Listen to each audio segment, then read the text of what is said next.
Hello, this is Chris Ott, and I just completed a video that I titled, We Only Perceive Our Own Ideas, and it comes from a statement from the 18th century philosopher George Berkeley, who originally pointed this out.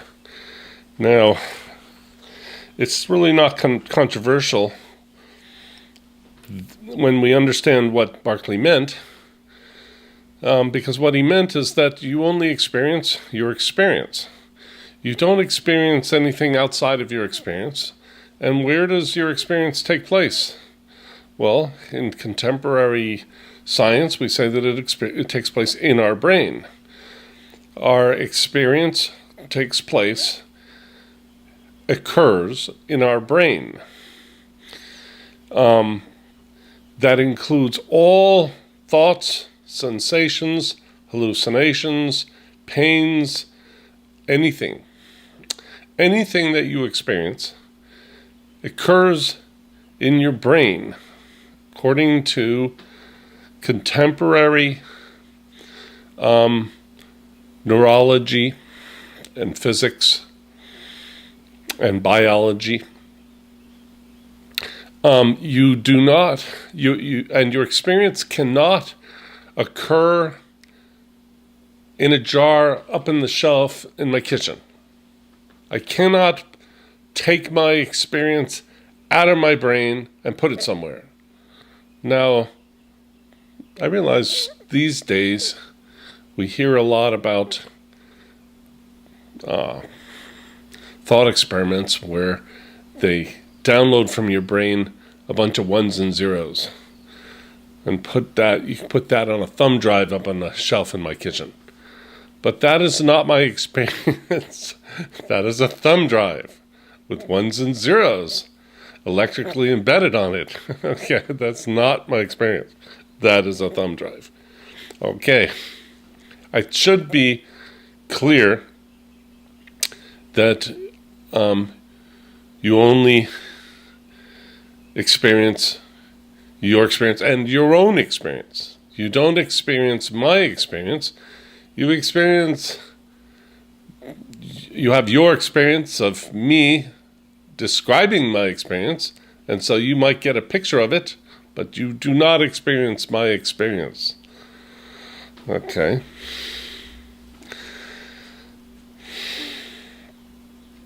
And this sense in which experience can only be in the brain was expressed at the time of Berkeley by the expression that was common at the time, that ideas are only in a mind. For an idea to exist, it must exist in a mind. This is something he used to say. Now, the word ideas was used differently in the early Enlightenment when Berkeley wrote, because it meant any kind of mental experience. So it's kind of repeating the same idea again. So sensible qualities, which were sense qualities, like color, sound, flavor, fragrance, these type things, they were called ideas. And they would say an idea can only exist in a mind. So that's how they worded the same thing I just said, that your experience can only exist in your brain. You can't take it out of your brain. Once you take something out of your brain, it's no longer an experience. It would be something else, we would say. Now we're going to go further. Before, in the first video, the previous video, I described telling my daughter the difference between your perception of something and the actual object. Because if there's a fire engine that parked outside my window here, and I look out and I see the fire engine, I'm actually only having my experience of a fire engine in my brain. And what can I say of the fire engine itself? Very little, because my experience of a fire engine is only a representation of whatever is out there that caused that experience. So my experience of a fire engine that's happening in my brain when I turn my head and look out the window at the fire engine, that is an effect of something that was initiated out there by the fire engine. Light reflected off it, we say, and it came through the window, and it went into my eye, to the surface of my eyes, and then it was converted into binary electrical code of positive and negative charge, which then moved down the optic nerve, et cetera, et cetera. And I just get a representation, just like if you're watching. See, I told my daughter that when I was a kid, they made soap operas live. So when you were watching soap operas, sometimes they made mistakes, but they couldn't fix them because they shot them at the time you were watching them. And so you're watching Dark Shadows, and you see those characters on this castle walls and all, but that's not the real ones. They're off in a studio. So similarly, you're just getting a representation of what's assumed is a fire engine. But because you only experience your experience and not the fire engine directly, you have no way to compare your experience to the actual fire engine cause. You can't compare the effect in your experience, which is your experience, to its cause, which is its presumed fire engine. Okay, now I'm going to take a different tack. So we can't really know anything about the actual fire engine. We just we presume it from our experience. But that's not the same as experiencing the fire engine. We're taking our experience and we're assuming it's got to be like that. But there's some problems there because, and this is something Berkeley saw, all I'm experiencing are sensible qualities that can only exist in a brain, things like color. You can't actually have a physical jar of color. It is an experience.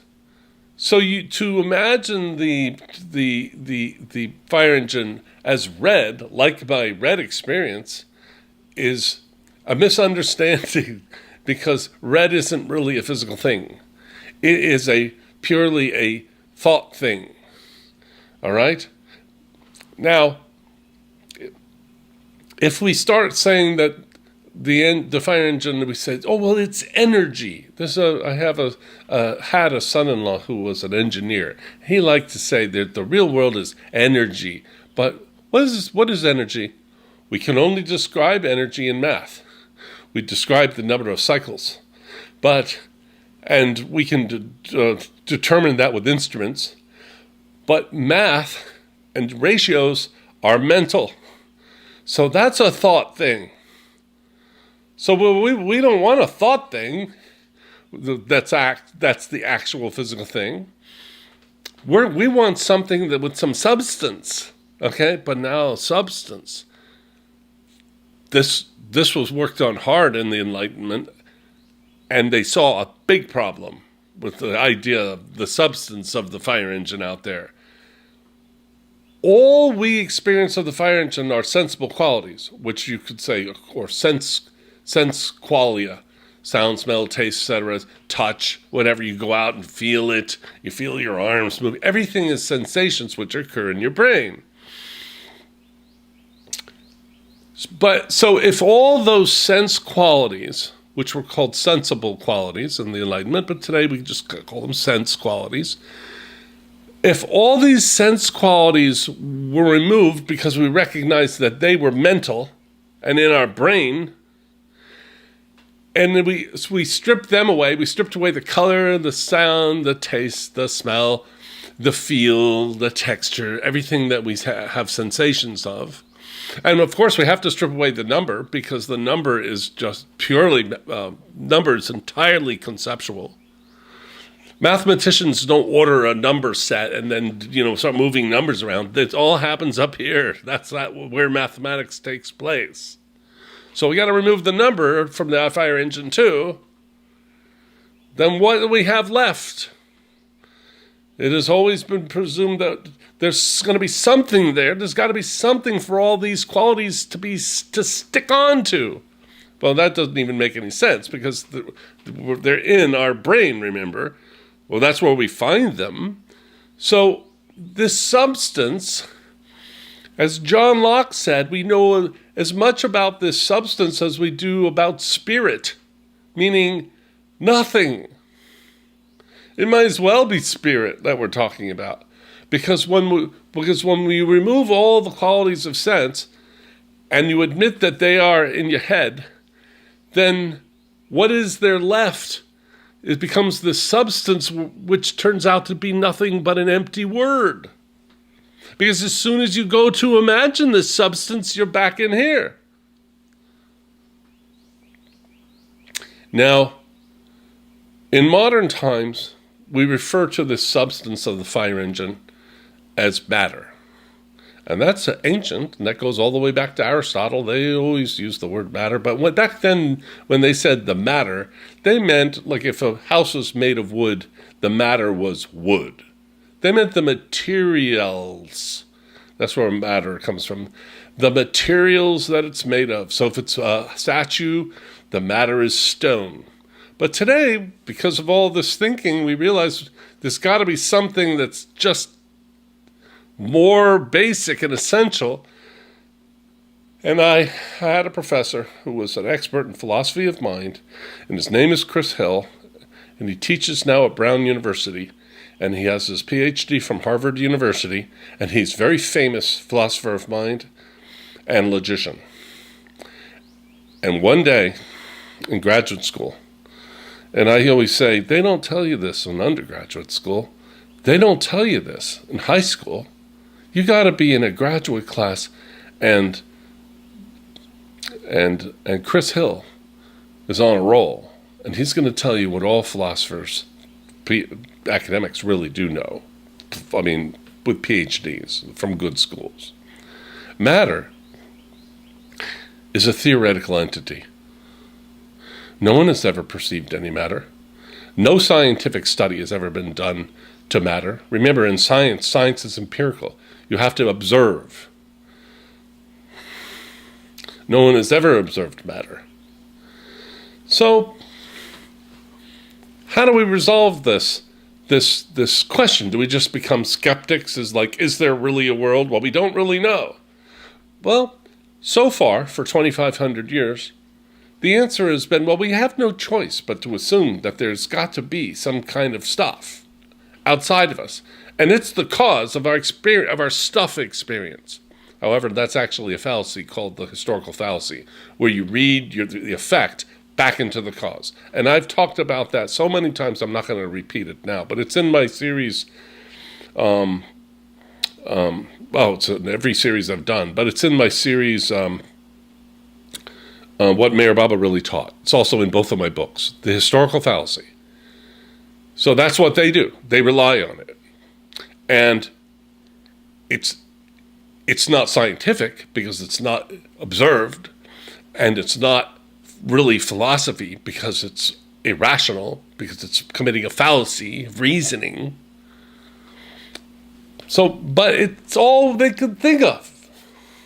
Let's just assume that there's another fire engine like the one in my head, because otherwise, how come Johnny over there, he says he looks out the window and he saw a fire engine, a little different because he was at a different angle and everything. We all agree there's a fire engine there. So how can we all be having this experience? So it's obviously not in Chris Ott's brain, because it's not just Chris Ott that's experiencing it. So there's got to be something out there.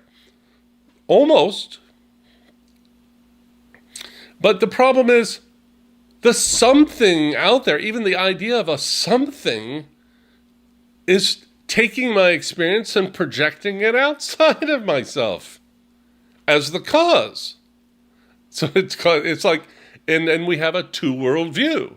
And we have no way to compare our subjective internal world with the external objective world, because it's just a theory, and a terrible theory that violates reasoning.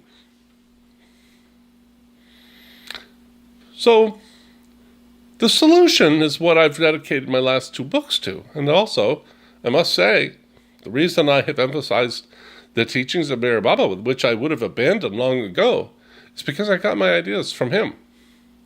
That's why I think that he's really the avatar. or an avatar, a savior of the mind. Now, there's a whole lot of things that we've done for 2,500 years that I realized we didn't need to be doing. First of all, the idea that the world of my experience, with a fire engine and everything, is in my brain. Or, if we go back 300 years, we would have said, in my mind, it doesn't make any difference. It's the same basic idea. It's in something. It's in me. That is a projection, again, of the way things are and the effect in my experience. And I'm imagining and projecting that onto experience itself. So experience becomes like a thing that you put in a jar. Well, where did I get the idea of things in jars? From my experience. So this isn't going to work. First of all, it seems much more true that my body is in my experience than that my experience is in my body. That sounds weird, but where do I find my body? In my experience. See, my body's in my experience. My experience isn't in my body. That's one of the first mistakes. And when I say in my experience, it's part of my experience. And you start to suddenly see, when you drop the idea of the fire engine experience with the red and the color and the sound and the fragrance and the numbers all being in my brain, to no, my brain is in the experience. That you suddenly realize, wait a minute, we're only talking about experience. We don't need these two worlds. There's a world of experience. If you can accept that there is a world of experience, because we all know that there's a world of experience, because that's what we're running around in all day long. But if we accept that there is only a world of experience, and not a whole bunch of worlds of experience, there's not one in you and one in him, but we're in the world of experience. Our experience isn't in anything.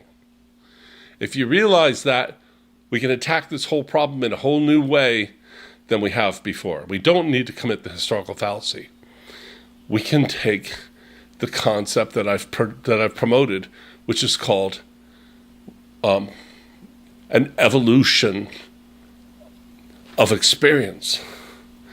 That there is a process that has occurred and is ongoing and continuing to occur, and we can find all the markers of it even going on in our experience, because it's an evolution of experience. So we don't need to look outside it into a theoretical second world for it. We can find it, the signs of it, in our experience. We can find signs of an evolution of experience within experience. Just like you can find the signs of the evolution of a volcano by climbing the volcano and taking samples along the way. You study the volcano to find the history of the volcano. Similarly, we study experience, we find markers of a history of its evolution. And we study the fossil record, and we see it there, that these animals were having an evolving experience. Okay?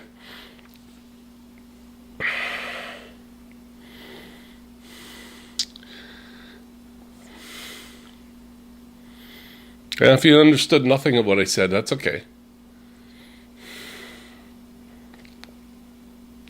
Now, the way that I did that, the way I was able to see that there was an evolution of experience, was I isolated the principle of the schema of perception.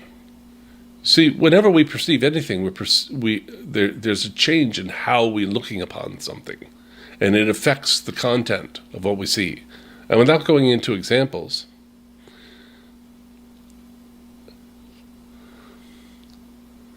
our own body is like a lens through which we shape our experience. Now, I'm going to drop it here. I was going to go into the philosophy of a philosopher named Uexkll, but I'm not going to. We're going to just stop here. This is enough. If you got anything out of this, good. Just because you don't understand me doesn't mean I don't make sense. That's what's great about video. You go back and look at it again. It's also why we write things down, and I already have. So all this is in my book number 2, The Evolution of Perception Re-Explained, which right now is on Amazon and costs less than $5. So, and for a 250-page book with some illustrations, that's pretty great. Anyway, that's all I've got for the moment. I'll add more when I'm ready. Bye-bye. Take care. Have a good day.